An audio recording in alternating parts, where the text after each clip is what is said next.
దానికి ఇచ్చే కౌలు 15,000. అదే గాని మెట్టుంటే దానికి ఇచ్చే కౌలు 5,000 10,000. అంటే ఈరోజు మీరు గుర్తుపెట్టుకోవాల్సింది దగ్గర 3 ఎకరాలు మాగాణి ఉన్నంత వరకు భరోసా ఎట్లుంటుందో, లేకపోతే 7 ఎకరాలు మెట్ట భరోసా ఎంత ఉంటుందో అంత ఆర్థిక సహాయం నేను ఇచ్చిన భరోసా అని చెప్పి కూడా నేను మీకు తెలియజేస్తున్నా. వారితో సమానంగా మీకు ఆదాయం వచ్చే విధంగా చేశాం.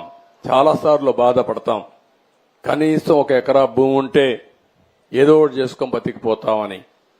ఇంకొక పక్కన ఎవరన్నా ఒక యాక్సిడెంట్ అయ్యి మంచానికే పరిమితం అయిపోతే, అనారోగ్యం వచ్చి మంచానికే పరిమితం చాలా మందిని చూశాను. ఇంట్లో వాళ్ళకి సపరీలు చేయాలి, భోజనం పెట్టాలి, స్నానం చేయించాలి, పక్కకు తీసుకుపోవాలంటే తీసుకెళ్లాలి, బాత్రూమ్ తీసుకుపోవాలంటే తీసుకెళ్లాలి. అంటే వాళ్ళు చేసేది కూలి పని.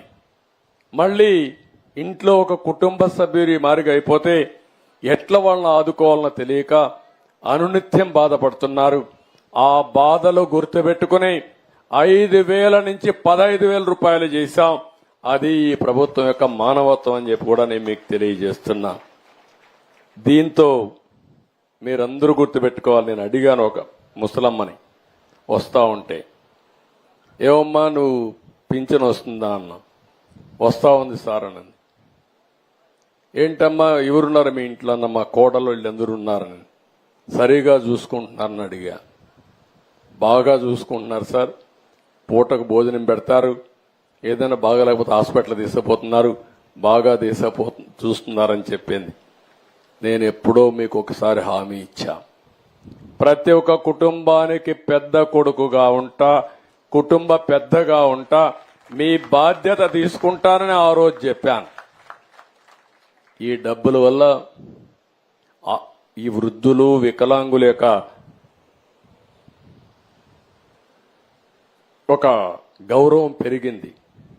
ఒకప్పుడు మీరు చూస్తే, మీరందరూ ఆలోచిస్తే, ఒకప్పుడు ఈ ముసలాళ్ళు ఉంటే మేమే కష్టాల్లో ఉన్నాం, వీళ్ళని భరించేది మేమెక్కడ భరిస్తాం అనుకునేవారు.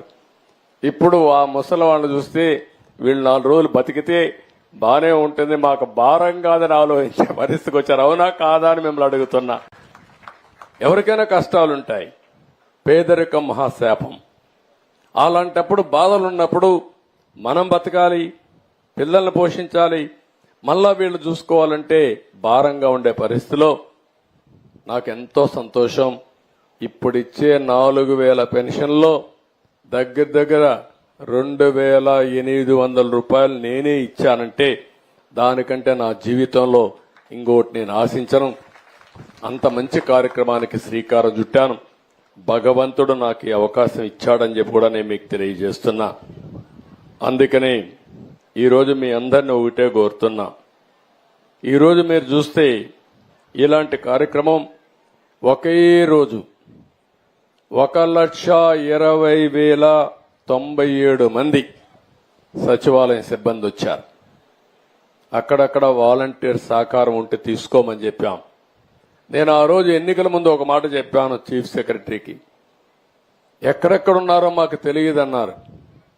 మీకు తెలియడం ఏంటో గూగుల్ అంకుల్ అడిగి చెప్తుంది ఎవరిల్లు ఎక్కడుందో, నేరుగా ఇంటికి వెళ్ళిపోవచ్చు, ఫోన్ తీసుకోనని చెప్పాను. అంటే టెక్నాలజీ బాగుండే రోజుల్లో ఎవరు ఎక్కడుంటారో నేరుగా కారులో కూడా ఎక్కితే నేరుగా జియో ట్యాగింగ్ పెట్టేస్తే నేరుగా ఏ ఇంటికి పోవాలనో ఆ ఇంటికి వెళ్లి కారే ఆగుతుంది.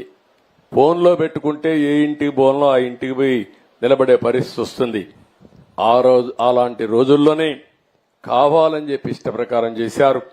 ఈ రోజు మనస్ఫూర్తిగా సచివాలయం సిబ్బందిని అభినందిస్తున్నా, అడ్మినిస్ట్రేషన్ అభినందిస్తున్నా.